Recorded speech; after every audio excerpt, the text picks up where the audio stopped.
Thanks very much. Let's bring you some breaking news now. The Scottish First Minister Nicola Sturgeon giving her reaction to the reports in the Daily Telegraph which suggested she'd prefer David Cameron as Prime Minister to Ed Miliband. Well, our correspondent James Cook is in Glasgow where there's a rally taking place, James, and we've got a chance to hear what Nicola Sturgeon makes, in her own words, of this story, one she's already denied.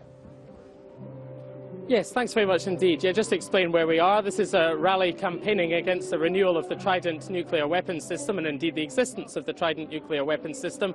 But of course, much of the front pages today, notably the Daily Telegraph, dominated by this story that you mentioned referring to Nicola Sturgeon. So let's just speak to the Scottish National Party leader and First Minister of Scotland now. Good morning, good afternoon. In fact, did you at any stage say that you would prefer David Cameron as Prime Minister to Ed Miliband? Absolutely, 100% categorically, no, I did not. I have made that clear, but I think perhaps more importantly, the other party to the conversation, the French ambassador, has also said I didn't say that. So we've got two people having a conversation, both of whom say that comment was not made. Now, it strikes me that should be an end to that part of this story. I think the bigger questions now in this story are how a memo containing this inaccuracy came to be written by a UK government civil service who wasn't even at the meeting. The Foreign Office appear now to be denying all knowledge of this memo. So who wrote it? How did it come to contain this inaccuracy? And perhaps most importantly of all, how did it then fall into the hands of the Daily Telegraph? So these are now the questions that I think demand answers, and I've written to Sir Jeremy Haywood demanding an inquiry so that we get the answers to those questions. That's the civil service. You're writing to the civil service to demand answers to that question. Well, we've been told by the French Consul General, who is quoted in this memo, or at least not directly quoted, but whose conversation is referenced in this memo. It is said to be him that reported to the British civil servant these comments. He says that he did not say that, and he says you did not say that, but he says that the conversation he had was with the Scotland office rather than the Foreign Office. What are you actually accusing people of here? Can I just start by saying I'm simply asking questions. It appears to be others that are accusing me of something I didn't do. And I want answers to the question.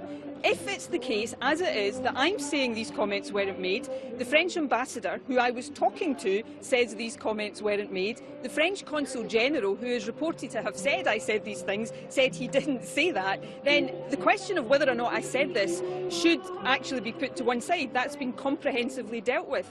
The question now is who did write this memo. I've just seen reports saying the Foreign Office say that they have no record of this memo. So who wrote it? Was it the Scotland Office? How did it come to contain this inaccuracy, and how did it find its way into the hands of the Tory supporting Daily Telegraph? Now, these are now the questions at the heart of this story, and I think we deserve answers to those questions. I have spoken to senior people in your party who have told me that they recognise from a strategic perspective, putting aside this specific allegation, that from a strategic perspective there is, in the words of one senior person within your party, there is an attraction in the idea of a Conservative government in terms of your campaign for independence, because you can continue to attack them. Well, I am telling you that someone within your party, I can't because it was a private conversation. It was a private conversation, but I have spoken to more than one person within your party who has said, not that they favour it, but they recognise the attraction in strategic terms.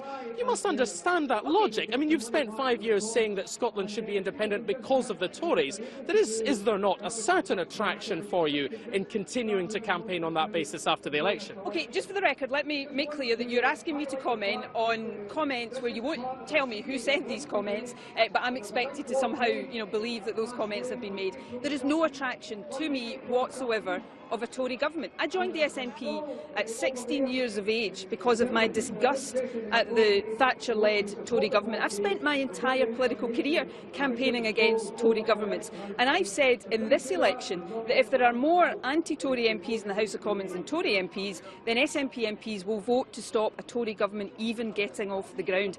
I've challenged Ed Miliband to say that he will vote with us to block a Tory government and to lock David Cameron out of Downing Street. Thus far, he's failed to give that commitment, so I issue that challenge to him again today. If the SNP and Labour combined have more MPs than the Tories, will Labour vote with the SNP to lock David Cameron out of Downing Street?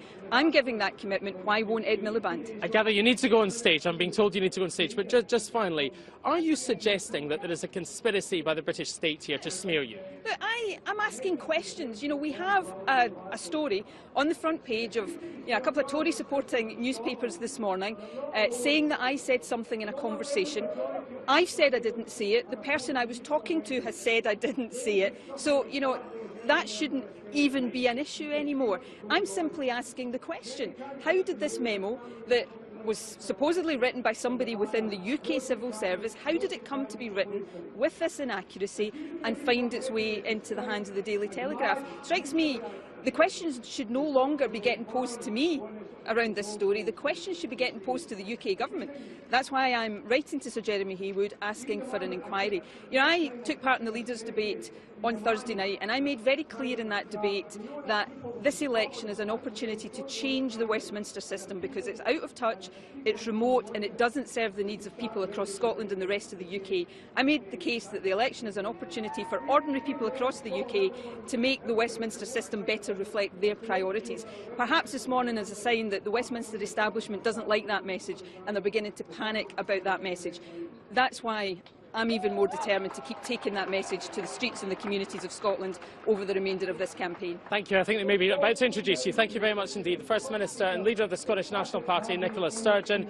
Well, as denials go, that is pretty categoric in its content. We've also, as in fairness Ms Sturgeon says, we also have a denial along the same lines from the French ambassador, and indeed we have spoken this morning to the French Consul General, who says that he did not say this to anyone within the UK government. And as I say, he says that he was reporting back to the Scotland office, the branch of the British government based in Edinburgh and in London, looking after Scottish affairs. So that's where we stand. This memo does exist. It is written by a civil servant, but the parties to the conversation deny it happened. Still, it's a big row. James Cook in Glasgow, thanks very much for that and for getting Nicola Sturgeon for us live here on BBC News.